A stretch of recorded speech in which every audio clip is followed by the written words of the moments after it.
Hello and welcome to prolific classes. I am Himanshi Das और आज हम करें क्लास 9 का एक नया टॉपिक जिसका नाम है डिस्कवरी ऑफ सेल्फ। बहुत ही छोटा सा और बहुत ही इजी सा टॉपिक है कि एग्जैक्टली जो हमारी फंडामेंटल यूनिट ऑफ लाइफ है, सेल है, वो कहाँ से डिस्कवर हुई थी, वो कैसे पता चला था दुनिया के अंदर कि वो ऐसी भी कोई चीज़ है जिससे सारे के सारे लिविंग ऑर्गेनिजम्स जो हैं वो बने हुए हैं। तो आपने सुना होगा कि एक साइंटिस्ट थे जिनका नाम था रॉबर्ट हुक। तो रॉबर्ट हुक नाम के एक साइंटिस्ट थे जिन्होंने 1665 के अंदर डिस्कवर किए थे cell from the cork of a tree. अगर कॉर्क ऑफ अ ट्री की बात करूँ तो बेसिकली ये क्या होता है, ये जो ट्री की छाल होती है, जो बार्क के ऊपर अगर आपने कभी देखी हो जिसको ट्री की हम छाल कहते हैं, वो होती है उसकी कॉर्क। तो पूरी स्टोरी क्या थी, बेसिकली रॉबर्ट हुक एक साइंटिस्ट थे 1665 के अंदर जो कि अपना एक माइक्रोस्कोप जो है वो इन्वेंट करने की कोशिश कर रहे थे। तो उनकी एक्चुअल जो उनकी ऑब्जेक्टिव थी या उनकी जो चॉइस थी वो थी एक माइक्रोस्कोप को बेसिकली इन्वेंट करना, कोई ऐसी चीज़ जो कि चीज़ों को मैग्नीफाई कर कर दिखा सके। तो जब वो सक्सेसफुल हुए थे उन्होंने प्रिमिटिव माइक्रोस्कोप का इन्वेंशन किया था। प्रिमिटिव उसका नाम नहीं है, primitive just means the basic microscope, the first ever microscope, जो कि बहुत ही एक बेसिक सा माइक्रोस्कोप था जो कि ओनली कुछ लेवल तक ही हमारे सैंपल को है जो मैग्नीफाई कर सकता था। इसके बाद बहुत सारे माइक्रोस्कोप्स बने हैं and at the time electron microscope जो होता है वो सबसे ज़्यादा पावरफुल माना जाता है। ठीक है, तो electron microscope is nothing but ऐसा माइक्रोस्कोप जो कि इलेक्ट्रॉन जैसी चीज़ को भी, इतनी स्मॉलेस्ट ऑफ चीज़ को भी मैग्नीफाई कर सके, जबकि जो उन्होंने माइक्रोस्कोप इन्वेंट करा था वो अभी इतना पावरफुल नहीं था।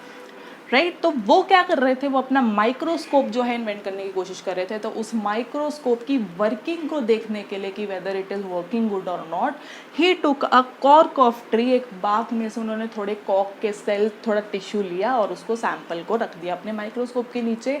And what he saw was कि वो जो कॉर्क ऑफ ट्री था वो बेसिकली एक हनी कोम्ब जैसा स्ट्रक्चर, कुछ ऐसा सा स्ट्रक्चर बना रहा था बेसिकली पूरे के पूरे उसके अंदर।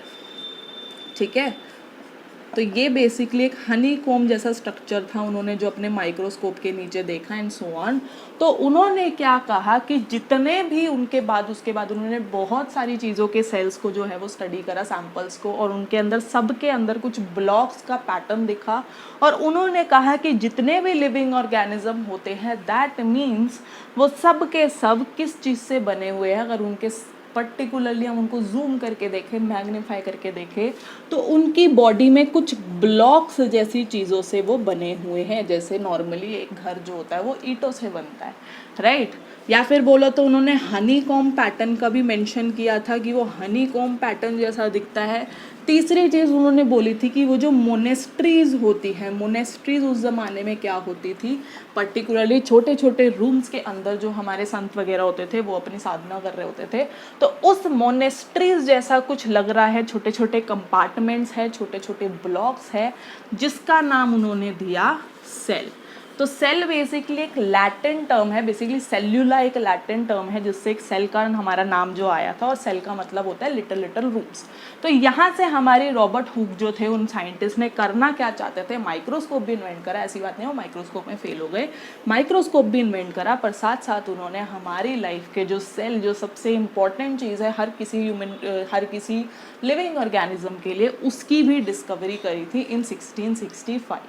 एंड सिमिलरली उसके ऊपर उन्होंने एक बुक भी लिखी जिसका नाम था माइक्रोग्राफिया, जो कि अगेन 1665 के अंदर ही पब्लिश हुई थी, जिनमें उन्होंने मेनली मेंशन यही चीज़ करी थी कि कैसे कुछ और करना चाहते थे, कैसे उन्होंने कुछ और डिस्कवर भी कर दिया साथ में, और किन किन चीज़ों की लाइक उन्होंने सैम्पल्स टेस्ट करे, क्या क्या उनकी थ्योरीज थी, क्या क्या उनकी ऑब्जर्वेशंस थी, उससे सब कुछ रिलेटेड जो था उन्होंने माइक्रोग्राफिया नाम की एक बुक के अंदर सब कुछ अच्छे तरीके से एक्सप्लेन करा था। तो this was all about your discovery of cell. फिर इसके बाद सेल को और स्टडी करा गया बाय अदर साइंटिस्ट, बहुत बहुत साल लग जाते थे। फिर किसी साइंटिस्ट ने न्यूक्लियस की बात करी, फिर उनके पार्ट्स की बात करी, एंड सिमिलरली एक सेल के ऊपर प्रॉपर एक थ्योरी बन गई। ठीक है, तो डिस्कवरी ऑफ सेल जो थी वो यहीं तक थी कि हमें आइडिया कहाँ से हुआ सेल का, वो था 1665 में by the help of the scientist named Robert Hooke. तो यहाँ पे मैं अपनी वीडियो को एंड कर रही हूँ। अगर वीडियो पसंद आई है तो प्लीज़ लाइक ज़रूर करना और कमेंट सेक्शन में आप अपने फीडबैक या फिर डाउट्स जो हैं वो ले सकते हैं।